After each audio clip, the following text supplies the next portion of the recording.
Hi, my friends. Welcome back to the channel. We definitely appreciate you guys watching. I'm doing this a little bit early today because Hurricane Irma is almost here, and there's a lot of preparations that we're taking in place. So I got to do this. I got to make sure I put this video and talk to you guys for a few minutes. Now, I'm talking to you guys today about bugging out just recently because there's a couple of conversations that have been taking place, and I wanted to talk about that for a couple of minutes before I go and continue to take care of my preparations, right? It has been pretty crazy. Pretty much entire South Miami area, South Florida is evacuating, and it's getting pretty crazy around here as well. But remember, we've been doing this in order to help the people of Texas. So there's going to be links down below in the description box. Go ahead and donate $1, $2, $1 million, and help out those guys. They really need our help. And this is actually the last chat or the last episode that I'm going to be doing this. So I hope that we were able to collect some money, and I hope that we were able to share some support. So here I am showing my face right now. I see a couple of guys in the comments here. Richard's out there. Pastor Chow is out there. Appreciate the call today, sir. It meant a lot for me. And Mateo and a couple of you guys. I just wanted to talk about it for a few minutes. I'm not going to be here too long, but the reality is that we are preparing for this hurricane, and it's getting pretty bad. I mean, it is people are freaking out. There's no water. There's nothing. There's no gas. There's no water. The gas stations are closing. In fact, there was a fight, an argument between two people just the other day, and one of the guys pulled a gun on the other guy. I mean, they're fighting over gas. Really bad it's getting, and people are freaking out, and again, it's because the fact that a lot of guys are not prepared for this, right? We are prepared. We do this stuff all the time, and we live this kind of lifestyle kind of thing. So for us, it makes sense to do a lot of things. For some other people, it doesn't. So a lot of guys are just not prepared, which is kind of sad.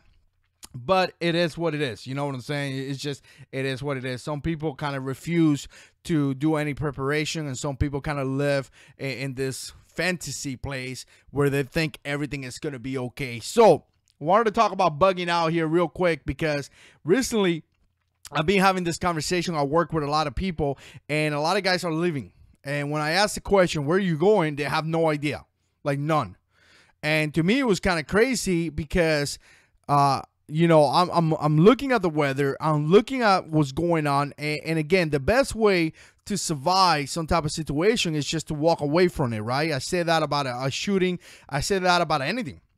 If you want to survive a situation, just walk away from it. Things could be replaced, right? Even though it's hard to leave your house, these things could be replaced, right? But somebody's life is totally different, right? So again, but at the same time, we got to make sense of where we're going. We just can't take off and not have a plan. And it's kind of, weird to see this, because some people actually today, some guy was like, oh, I'm going to the Carolinas. And I'm thinking, dude, the Carolinas is, it may get hit. So you leaving a place that is getting hit to go to another place that is getting hit too. And they were like, well, we don't know if it's going to happen, yada, yada, yada. And we're like, you got to have all the information. So my point is, like, you have to have all the information before you make a decision. You just can't make a decision hoping for the best. If you're going to live, if you're going to depart, walk away from your house that you have all your supplies, you just can't go into a place that you have no idea where you're going. You got to have an idea. So to me, it's kind of like, whoa, don't be doing that. So then a couple of guys were saying, well, we're going to go into Georgia, maybe going into Tennessee.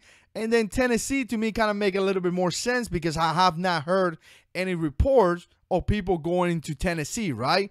So I'm thinking about that. But I say, before you depart, before you leave, before you go anywhere, you got to have an idea where you're going. So, and then again, a lot of guys are living in the car and driving out in a vehicle, which is obviously great. But as I'm looking at I-95 looks like a parking lot. I mean, it's bumper to bumper, and it's just crazy. So, Racer, JB, sir, how are you, sir? He just put a comment, says gas running out too. So you have hundreds of, I don't know, thousands of people traveling I-95 in a place that there is no gas. The possibility of you staying in the road, it's going to be, you know, staying in a rest area because, or in the middle of the road because you have no gas, is pretty high. So I ask questions like, hey, do you have extra gas? No. You know where you're going? No. So what are you doing? You got to have a plan. So, you know, we've been talking about this for quite some time. We've been talking about having a plan, right? We've been talking about, hey, you know what? You got to have a plan. And again, you know, it's just crazy to see some of these people's idea. And, you know, I don't want to come here and be like criticizing or telling you, you know, you're wrong, yada, yada, yada. I like to be part of a community that gives solutions. You know, I don't want to be part of a community that just criticize. That's what trolls do. Trolls criticize and provide zero information. I don't like to do that. I like to provide information, share some of the information that I learned. So when I look at Bug Out, I kind of look at my military career, right? And I kind of look at it as I'm doing a patrol. I'm doing a mounted patrol, right? I'm getting in my Humvee and I'm ready with my machine gun and I'm ready to go out and patrol. So I think to myself, what I used to do? Well, I used to have water in my truck, right? I used to have gas in my truck, right? I used to have you know, oil and things like that, right? Lubricants, things that I needed for the car, right? So I have that. I used to do an inspection on my vehicle before I left. I checked the oil, I checked the lights, I checked all that stuff. I got that. So you got to do a pre-inspection. You got to do a pre-inspection on your vehicle, and you got to identify things that you need so you don't depend on people. That's the problem that we have. We depend too much in people. If you depend on people, you're going to be laid down. You know, it's not going to happen. So we got to think about those things. You know, you got to think about what you need. You got to inspect your vehicle. You got to put some water in there. You got to put some gas. So if you run out of gas or you cannot find a gas station, bam, you put gas in your car. You check your vehicle and now you're ready to put the stuff that you need. Now you check the road. Where are you going to go? That's going to be your main route, right? You're going to take, let's say, I-95. But do you have a secondary route? I mean, can you do any not surveillance, but any, I guess, inspection in a way of the road? You know, a lot of times nowadays, you could put an address in your vehicle and you could look through the maps and you could see if you have a car accident. So you could see if there's car accident. You could check on the news and see if there is a vehicle jam. You know, like right now, I'm not traveling, but I know I-95 is crazy. Just from talking to people, just from talking to some of the guys out there, just from talking to people in the community, right? So you know those things. You could go into Facebook and say, hey, man, I'm traveling to Georgia. Anybody have any information? People could start feeding you information right there. So you could do your surveillance or your reconnaissance with the tools that we have. So you definitely got to do that. Now, most importantly, which I put in the title of this video, you got to know what you're going to. Maybe you're going to, let's say, for example, if I would be going to Jacksonville, North Carolina, right? That's where I was stationed. Maybe I could check the weather there. Maybe I could check what's going on there because I'm going into a safe place. I'm going into a place where I'm taking my family. So I want to make sure that that is actually a safe place versus being in the same place that I am right now. I mean, it makes no sense for you to leave your house and go into a place that is just the same, or in 1 or 2 days it's going to be horrible again, right? Maybe I need to change the oil in my vehicle. Maybe I need to check the brake fluid. You know, just recently my car ran out of brake fluid. How does that even happen? You know, I go in the car, my brakes don't work. So I checked the brake fluid, boom, no brake fluid. I had to put some more brake fluid.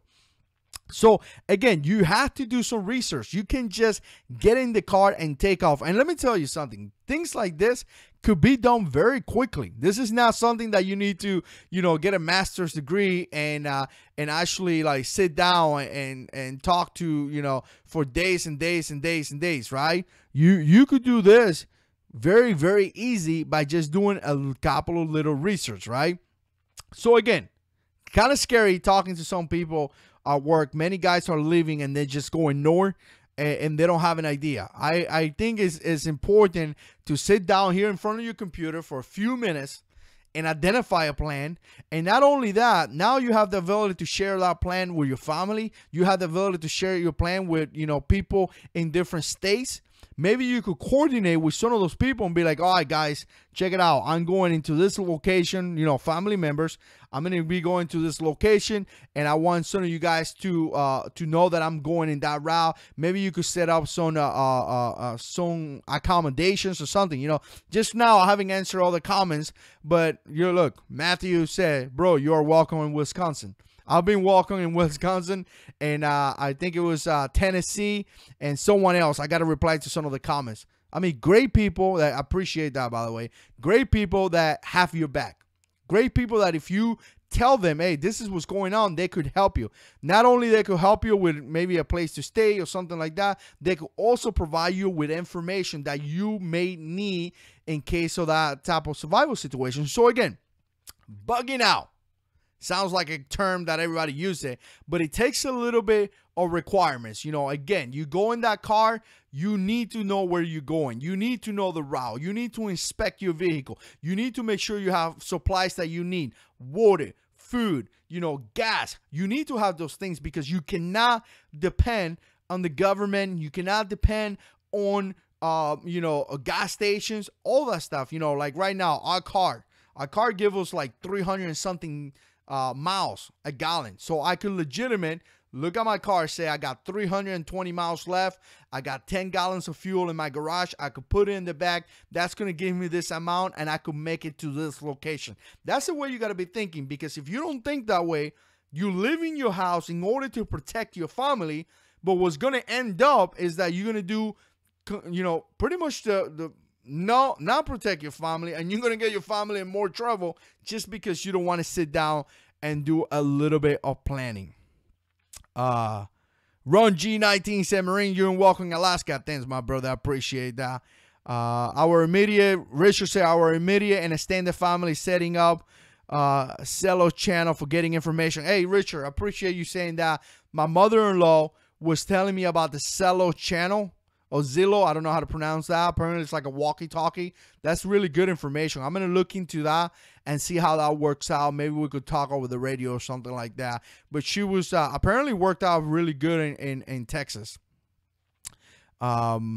Justin Wilson saying, plan for no less than 3 days out. When you come back, remember the towns won't have hardly no water or food. Very, very good point. Remember, you bugging out, you going into this location, and the way back, you may not have fuel, you may not have water, so you need to come with these supplies. Maybe you could call some of the stores and be like, hey, I've been doing this all day. Hey, Lowe's, you got water? Hey, Publix, you got water? So I could share that information with some of the people. Just for this situation, I'm talking to some of other people in my family, we have found supplies in different locations that we need because we spread out. Use the community, My father-in-law just, a couple of days ago, my father-in-law found some fuel and some fuel cans. My mother-in-law called me up and it's like, hey, we have this. You want us to pick it up? I said, yeah, pick it up. I gave him the money and we good. So we definitely need to do stuff like that. So again, guys, I wanted to come here and just talk to you guys for a few minutes. I won't be here tomorrow night. I'm going to cut it 1 day short. Mainly because it's getting crazy. It's really getting crazy, and we need to prepare. I got a family. Don't forget, don't forget about Houston. Don't forget about praying for Houston. They really need your prayers. I got here 2 different groups that you could donate to. There's links down below, and trust me, guys, that's going to help out a lot. So, if you could donate $1, if you could donate $5, do that. They really appreciate it, and they're doing great things, guys. They're doing great things, helping other people, and that's what it is. That's how we do it. Just a quick update here. I think we have what we need. We have water, we have food, we have fuel, we have a generator, I just finished filling about 25 sandbags that we're going to use for the garage. So we have that. We have people coming up into the house, little brother, to help out. We just cover all the windows. So I think we are good. Right now, we continue to listen to the news to see what's going on. So definitely pray for us here in my house. I really appreciate the prayers. And yeah, stay tuned. We're going to record some videos during the hurricane just so I could come back and show it to you guys at a later time. I think it's kind of fun. I love doing this stuff. So I really think it's kind of fun. So just stay tuned because like I say, I'm going to be showing some of the videos to some of you guys when I come back and kind of share some of the things that worked out and some of the things that didn't work out. So I appreciate everybody watching. Stay tuned. We got a lot of videos coming up. And as always, guys, God is in control.